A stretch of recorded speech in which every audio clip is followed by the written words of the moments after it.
Hey quarantines, it's Bronwyn. And this is Fig again. We're trying this again so you can actually see her face.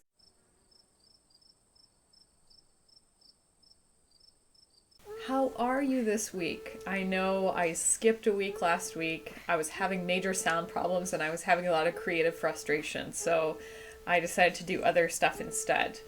I'd love to know what you're all doing to stay creative and stay sane. In the theme of staying sane, I think it's a good time to talk about escapist reads.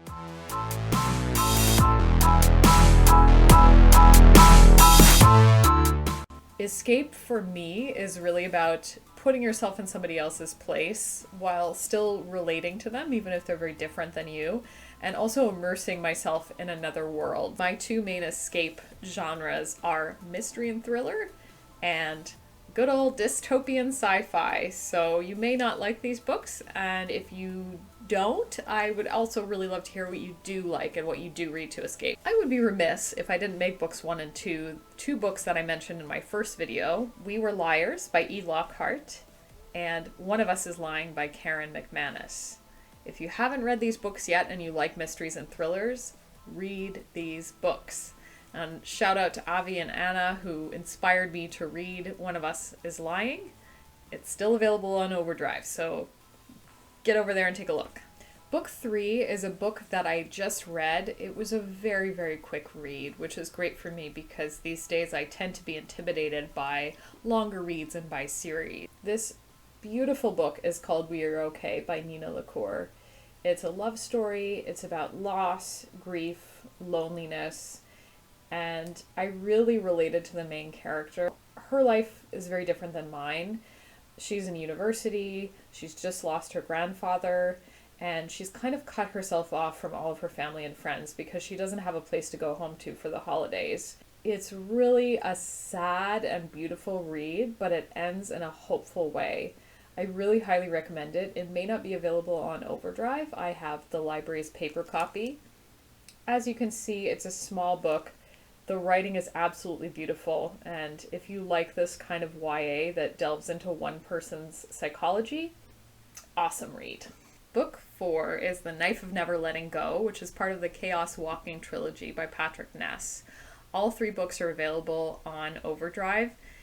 It is just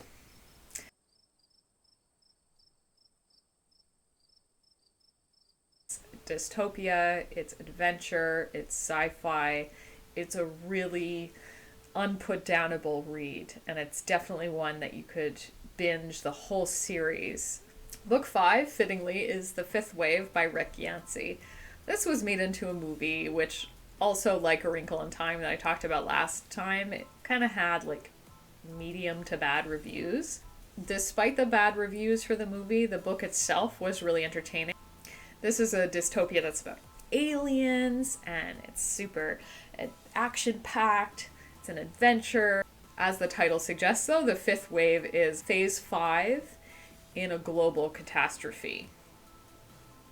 Book 6 is one that I happen to have in print, so here you go. How do I have very bad spatial reasoning. I cannot figure out how to make this appear in the camera.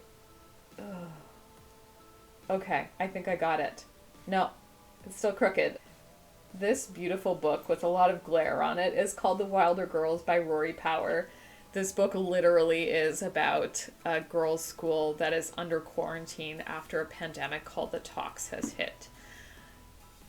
It's kind of a cool way to delve into the subject and to find something to relate to while still being like, oh, thank God things aren't this bad. If any of you are on a remote island in Maine, or if you're really isolated right now, I'm sorry, you might not want to read this book. Book 7 is The Here and Now by Anne Brashares. I'm not sure how to say her name, I'm really sorry. She wrote the Sisterhood of the Traveling Pants series, which is a really amazing series. I would highly suggest it for escape if you want to read about graduating from high school, traveling, figuring out who you are, how your friendships change as your experiences change and you get older. That being said, for me, it's kind of sad right now because it's almost more normal than my day-to-day reality, and then probably all of our day-to-day realities right now. I don't know what you're going through, but I certainly am not like gallivanting off to Italy or, sharing a magical pair of pants with my friends.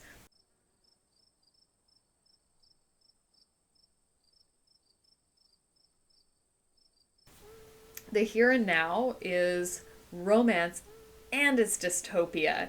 And it has to do, I think, a little bit with time travel. I didn't read too much about the book. I tend to look at the description, see if the premise intrigues me, and then read a couple pages and see if it, like, hooks me in. If not, I'm just like, on to the next book.